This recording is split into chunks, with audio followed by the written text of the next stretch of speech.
Երբ որ կաթողիկոսին վեհարանից կհանենք, մենք նաև կվերասրբագործենք վեհարանը, հետո այդ նույն տրամաբանության մեջ կվերասրբագործենք Էջմիածնի մայր տաճարը, որովհետև տարիներ շարունակ պղծությունը ամուր գրկած հոգևորականները բարձրաստիճան մտել են մայր տաճար, դուրս են եկել, խորան են բարձրացել։ Հետևաբար ինչ ասել կուզեմ, ունենալով կին եւ երեխաներ եւ սա փաստ է։ Դուք երբ իմացաք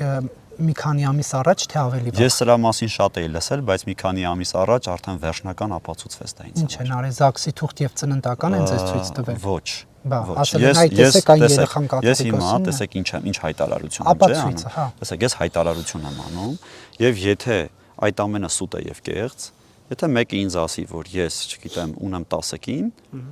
եւ ամիսներ շարունակ, տարիներ շարունակ սրա մասին խոսի, ես այդ մարդուն գոնե ամինիում դատարան կտամ։ Դե բայց չեք կարծում, որ դա իմ անունը մաքրելու համար, չէ, չեմ կարծում, շատ ուղիղ։ Ինքը ամենայն հայոց կաթողիկոս է, իրեն աշխարհն է տեսնում։ Գուցե քրիստոնեաբար, ներողամտաբար է մոտենում այդ հայտարարությունը։ Ես չեմ կարծում, որ ոչ քրիստոնեաբար է ինքը մոտենում, ոչ էլ ներողամտաբար։ Ուղղակի վախենում է։ Ինչից։ Վախենում է, որ եթե խոսի կբացահայտվի։ Թող հերքի։